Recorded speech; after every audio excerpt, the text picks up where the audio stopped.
Guyana, a former British colony, is a tropical paradise of lush forests and stunning scenery. But dirt poor, the country's trying to assert itself against Western dominance. Bharrat Jagdeo, a Soviet-trained economist, is president. Every day he struggles to improve his country's fortunes against desperate odds. Granted exclusive access, we follow the embattled leader and his cabinet over 6 roller coaster months.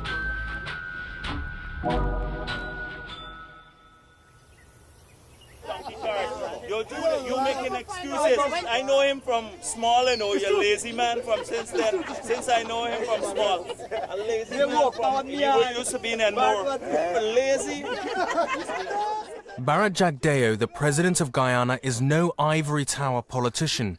He's proud of his humble origins as the son of a railway worker. And unlike the stereotype of the booted and spurred third world leader, he's happiest in an old t-shirt. Yeah, but you don't drink outside of today? You don't drink at all? Yes, me normally. Well, then you gotta stop. You gotta stop drinking for a while and then work on getting a place to live. Even that other man of the people, Tony Blair, would probably stop short of offering voters such direct advice. And nothing's too trivial to escape this president's attention. How does it fly? That's how you fly the kite, man? I thought the kite would go up. This is the kite? Yeah. Try to get a balance so then it will go higher. British-based David Daberdeen is Guyana's roving ambassador to UNESCO and is on a visit to his home country. He's on good terms with the president, and compared to the brashness of some British politicians, Daberdeen admires Jagdeo's homely style. If you talk about somebody who's a man of the people, mixing with people, I don't think, that kind of closeness to people, that really emotional feeling for people, that has nothing political about it. He's not looking for people's votes, that real passion for people that Jagdeo has. I don't think you get it in British politicians. He carries himself with a very quiet dignity. He's very soft in appearance and mild in his manners. He's totally unlike the expectation of a third world president, all braided and ribboned and full of sort of medals, and the chest pumped out, he's totally different. His Excellency Mr. Bharrat Jagdeo, President of the Cooperative Republic of Guyana. Jagdeo's a local boy made good. He first got involved in politics at the age of 13, won a scholarship to train as an economist in Moscow at 20, and he became finance minister of Guyana at 31. In 1999, when he became president at the age of 35, he was the youngest head of state in the Western Hemisphere. He has his critics, above all those who accuse him of getting bogged down in minutiae. But Guyana is one of the poorest countries in the Americas. What does Guyana mean to you? Everything. Everything. And what is his vision for Guyana? For me, it is satisfying people's needs and preparing our people to grasp all the opportunities available here. What's the best bit of the job?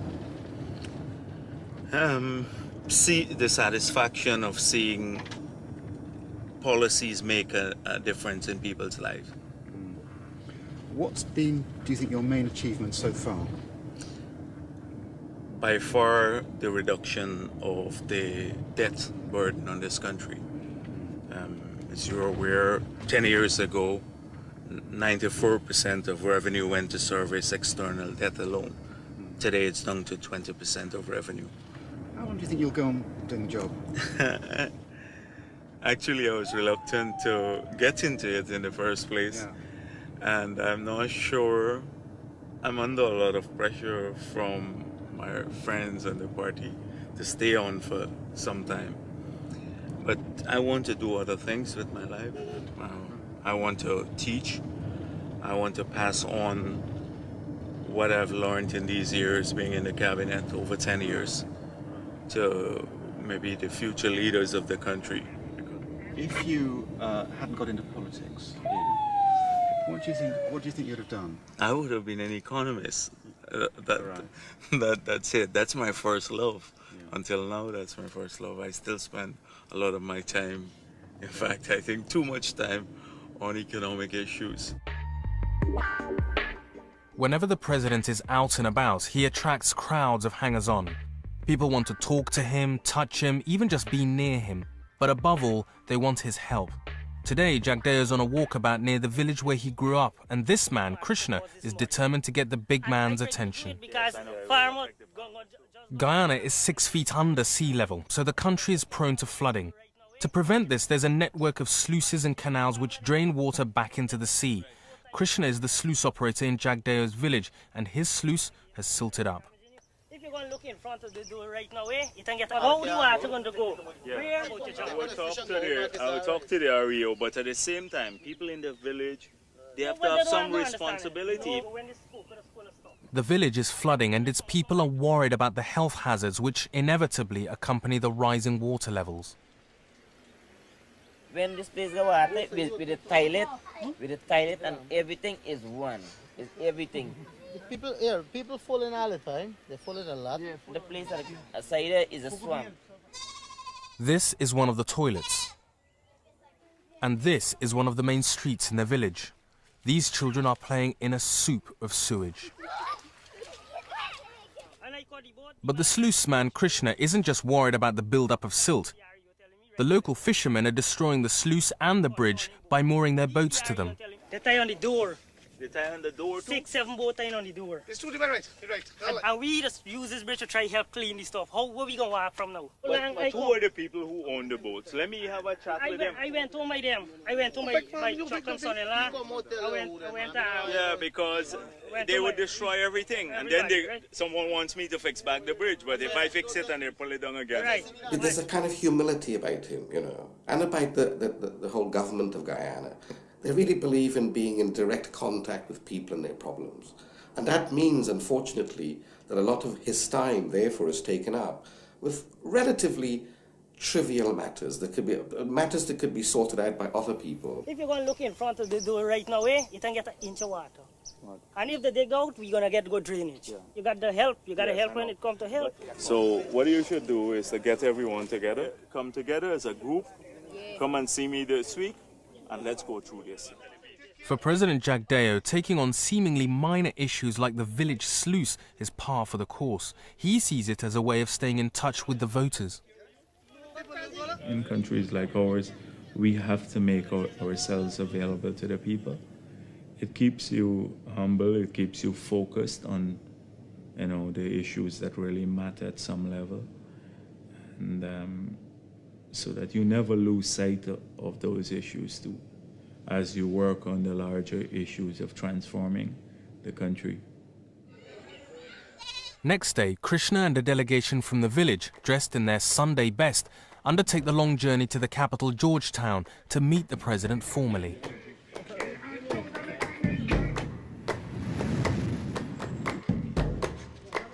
It's the first time any of them have been anywhere near the seat of government. We made an appointment and he told us to come today, you know.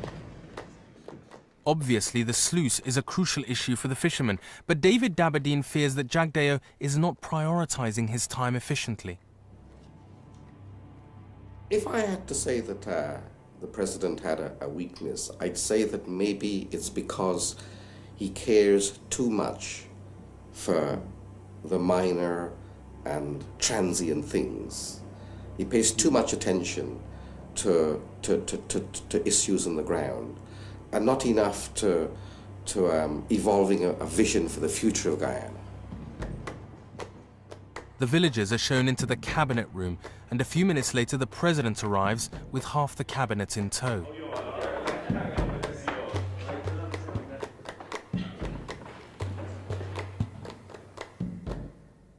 The major thing is the cocoa, drainage and irrigation. There are 2 cocos stashed off. The one at Greenfield. The agriculture minister, Mr. Sachador Sow, is responsible for dealing with flooding. That area just around the cocoa it's high, silted up. It's silted up. So you have to do some dredging there before the main road. It shouldn't be a lot. It's just a small area. I'm going to talk to the police too about people who are tying their boats on the cocoa and damaging up the bridge and stuff, because later it's a fisherman who would have to use that bridge, and the coker, you know, if it breaks, then it's going to flood out the whole area. Okay, all right. Okay. Is there anything else, comrade? Please. I got two personal problems. If it's personal, don't tell me. Personal, you talk to Kimat Bodu, he'd follow up. Okay. Community problem, that's different. Okay, but personal, you talk to Kimat Bodu, because I'm very busy. Yes. Okay then, thanks. Okay, thanks. But before the president can escape, Krishna, the sluice operator, presents him with a list of the fishermen who are tying their boats to the bridge. Okay, all right. I'm going to get Sash up. Sash, this is for you. These are the people who are tying their boats on there. So we're gonna bring these people. We're gonna bring these people to the meeting, right? Because one of them is here who break the bridge, and he was the one who come. You should have talked to him about it. Anyway, when we go up here, make sure you don't do it, comrade. Don't tie your boat on the bridge. Mr. Saw now has the task of sorting out Krishna's problems. Gordat, known as.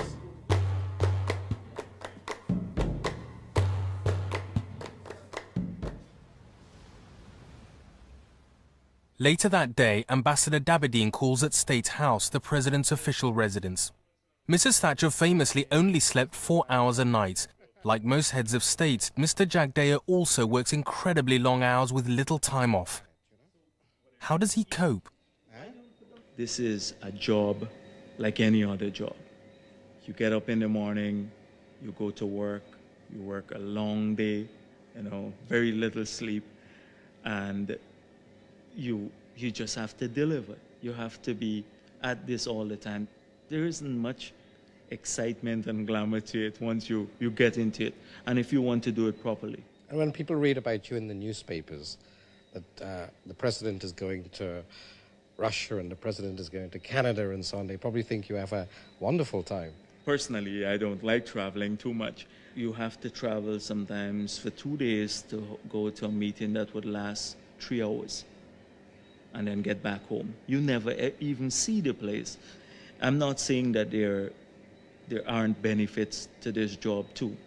I think it's a little bit good for the ego, and it's nice to have the feeling where you know that whatever you're thinking could actually become policy.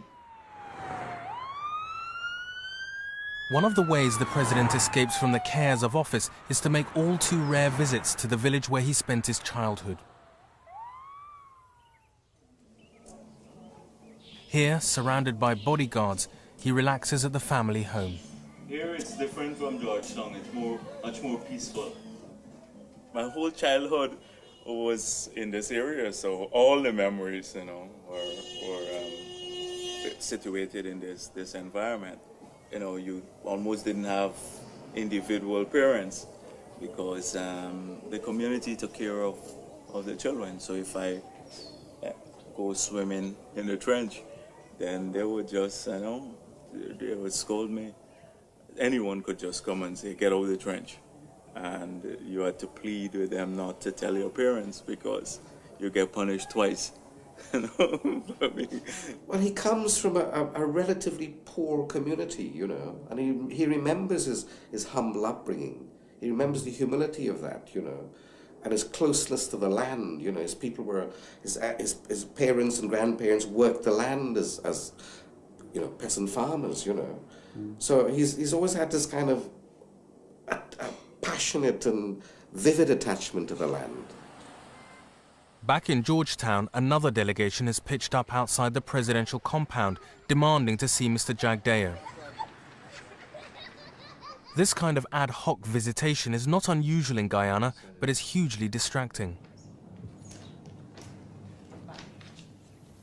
So, why have you come to see the president? Because I want assistance. We need a house and little money. Shoo, shoo, shoo, shoo. Do you think the president will help you? We got to do something. They put me out for the make me got come here. They put me for out there, me come here. They want $10,000 to carry load. Where me go get money?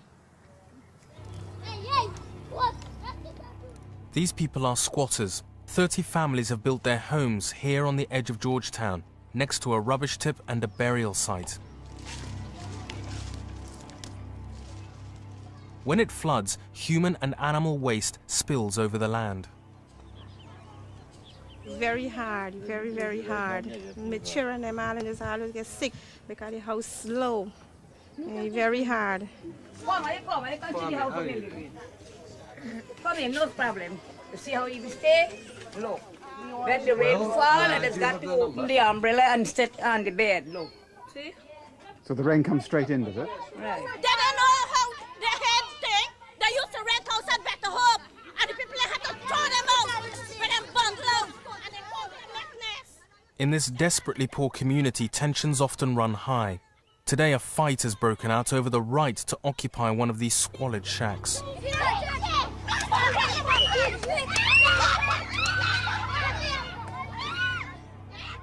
The squatters' living conditions are appalling, but this land is still home to them.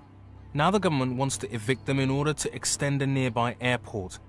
They've offered the people land elsewhere, but no money or materials with which to build new homes. You see why they want me to move? There's the airport at Billing, right? And they said how they're going to take in there and make it into one big airstrip. So they don't want us here. They need us to move. That's why they give us land.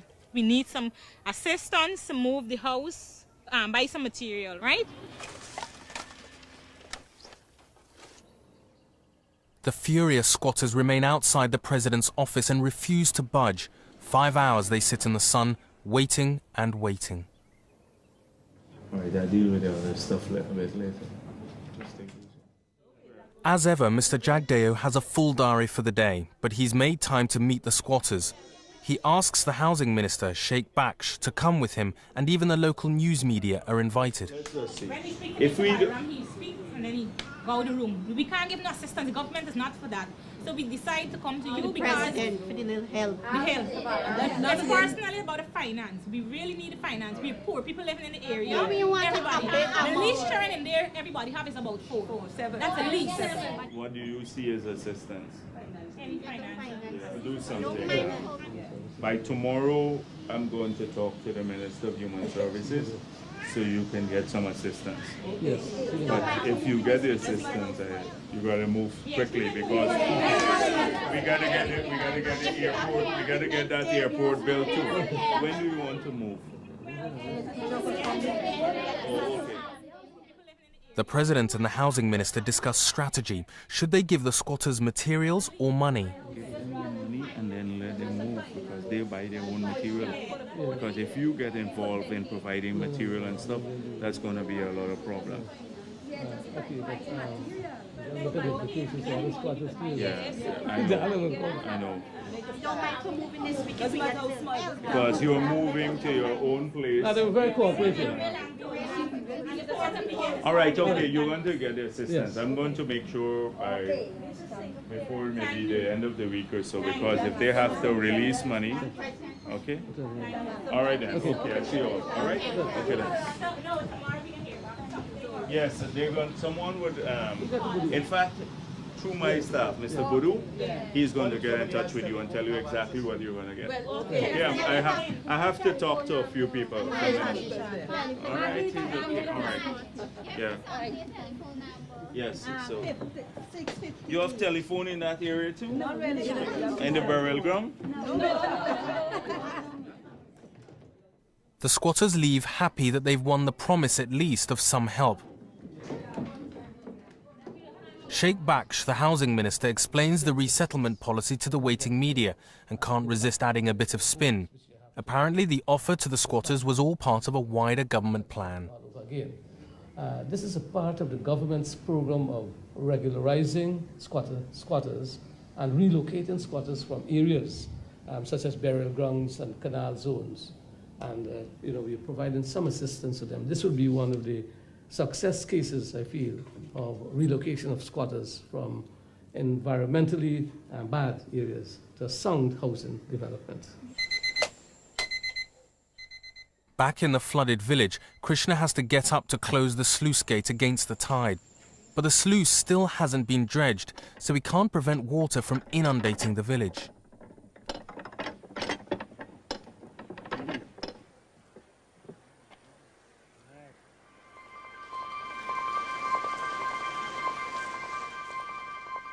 Next day it starts raining and the floodwaters are rising all along the coast. Mr. Saw, the Agriculture Minister, is in charge of sorting out the crisis. Currently, the amount of showers and rain we receive today will prevail for approximately the next 3 to 4 weeks. The sluices are blocked and the villages and fields are underwater. But before Mr. Saw can tackle Guyana's floods, he's got his own personal water problem to sort out. A burst pipe has flooded the minister's own office.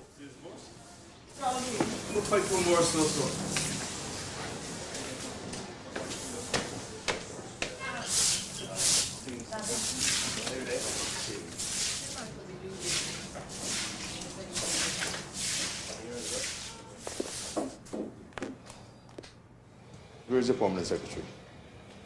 Anybody worked here yesterday?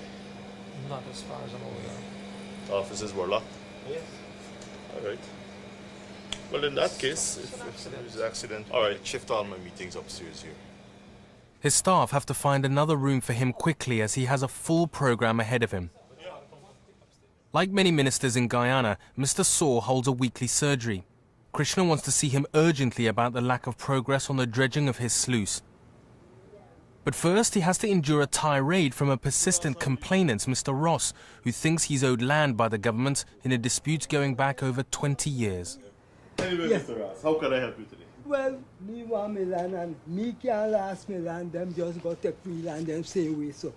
Just because this paper burn up and then just take away all me land. I saw all of those documents already. So what me got to do, take lie and fight court? I am saying that MMA people have pronounced on this matter. We have been engaging this matter for the longest while. Oh, MMA can't take away me land. On what grounds MMA get to take away me land? Look me land and they. Well, MMA has pronounced on this issue already, Mr. Ross, at the meeting we had before, at the meeting with the president. You know that. What else you want me to do? So, well then we got to take court. Well, maybe let's see if the legal system can help you in this regard. Well, if you feel strongly about it. All done, Mr. Ross. So, me not get land right now. I got to see some land and if we can fight it. Thank you, then Mr. next Ross. week. All right. Me want me land and how MMA can take away me land. Me land and MMA land. Me land and me own land. How MMA can take away me land. Finally, Krishna gets a chance to air his complaints. Yeah. All right. How can I help you this morning? You're the man from Unity, right? Tell me the situation again, quickly. The sluice, what they said is supposed to pass at the tender board. Yes. The man said within 2 weeks work will start. Has work started as yet? No, we ain't seen no work started as yet. Okay. I'm going to call Minister Sheikh Baksh right now to ask him to intervene on this matter. Yeah. Thank you. Hello. Listen, Sheikh, let me tell you why I'm calling. You remember this issue that me and you were in the meeting with the president with a delegation of people from Unity. And there were two sluices. The sluicer, the co-attendant was there. And there's a smaller sluice that I understand comes under your jurisdiction, housing. Okay, okay. Okay. Good show. Thanks very much, Sheikh. All right now, thanks. Bye. All right, that's the decision. I am to write a letter to the region stating at the end of this month we are taking control of this sluice and that I'm appointing this gentleman to also operate it. And let me copy the letter to the Honorable Minister Sheikh Baksh. With any luck, Krishna has got what he came for. Back at the squatter camp, the residents have heard that each family is going to receive 50,000 Guyanese dollars in compensation. That's about £150. They said they'll be giving me $50,000 each to move. They say it's $50,000 they're giving me. But they're going to give you a house. But $50,000 really can't do nothing. They want to move and they're happy that they were allocated plots of land elsewhere. And this would free up that area for us to construct this municipal airport. So I think we should really be helping them. And the free transportation for carry the things them too. They got some assistance from the government, but they need some further assistance. And I think if I could intervene and and secure that assistance for them, then it's not a waste of my time. What will you do with this $1,000? That would just buy not even some of the boards them. Not even some of the boards. You won't really get anything with it. Because to build a house right now again, it's like about $500,000. A good house. That's £1,500, 10 times more than the squatters have been offered. Over at the sluice, a miracle. The dredger has finally arrived. Minister Saw has been as good as his word.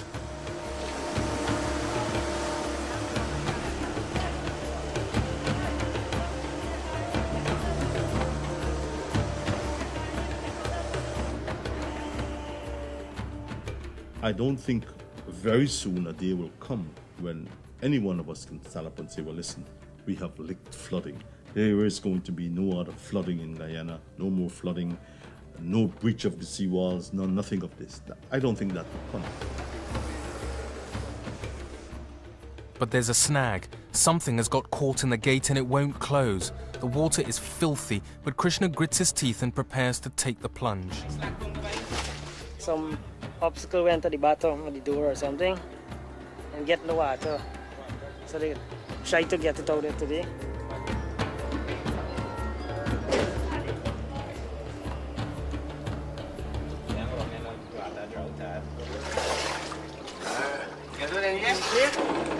Finally, success. The gate closes fully. A few days later, and at last, life is getting back to normal. The land's drying out and water is flowing away through the sluices. That night, the villagers hold a celebration. I was happy with the president effort, the minister and everyone effort. Because if the president didn't come down here and see what's going on, probably we should have been in the same hole as here. I'm working for the village. I'm working for everybody in the village, right? I'm probably married to my job. There's a happy ending for the squatters too. They've finally moved and the government has given them houses as well as land. Ambassador Dabadine goes to find out how they're settling in. Auntie, how are you? You all right? Good morning. How are you? So this is your new house here? Yeah. So you got 2 rooms? 2 rooms? Yes. It's a bedroom? It's a good move? A good move? A good move. It's a brand new house, huh? No, brand new house. Yeah, you Love happy? here. You love here? Right. Strong roof? Right. And you got a nice breeze? Nice breeze. At least you're not smelling all that rubbish. No. Is it the first time you had a nice house? Yes, first time in your life. The first time? Yes. Never get a new house. So you always live in bad house? Bad house. Okay. And you're happy, happy, more than yeah? happy. You think government doing enough for you? Yes. We can't fulfill the government desire. Yeah, you're happy for government as well.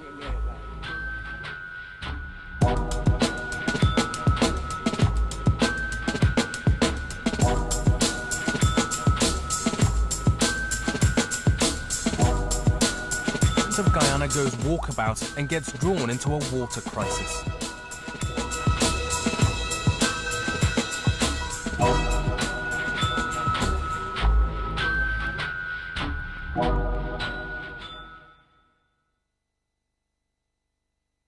He made good.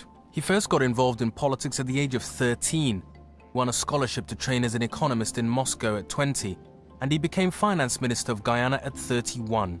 In 1999, when he became president at the age of 35, he was the youngest head of state in the Western Hemisphere. He has his critics, above all those who accuse him of getting bogged down in minutiae. But Guyana is one of the poorest countries in the Americas. What does Guyana mean to you? Everything. Everything. And what is his vision for Guyana? For me, it is satisfying people's needs and preparing our people to grasp all the opportunities available here. What's the best bit of the job? A railway worker, And unlike the stereotype of the booted and spurred third world leader, he's happiest in an old t-shirt. Yeah, but you don't drink outside of today? You don't drink at all? Yes, me normally. Well, then you gotta stop. You much. gotta stop drinking for a while, and then work on getting a place to live. Even that other man of the people, Tony Blair, would probably stop short of offering voters such direct advice. And nothing's too trivial to escape this president's attention. How does it fly? That's how you fly the kite, man? I thought the kite would go up. This is a kite? Try to get a balance so then it will go higher. British-based David Daberdeen is Guyana's roving ambassador to UNESCO and is on a visit to his home country. He's on good terms with the president, and compared to the brashness of some British politicians, Guyana, a former British colony, is a tropical paradise of lush forests and stunning scenery. But dirt poor, the country's trying to assert itself against Western dominance. Bharrat Jagdeo, a Soviet-trained economist, is president. Every day he struggles to improve his country's fortunes against desperate odds. Granted exclusive access, we follow the embattled leader and his cabinet over 6 roller coaster months.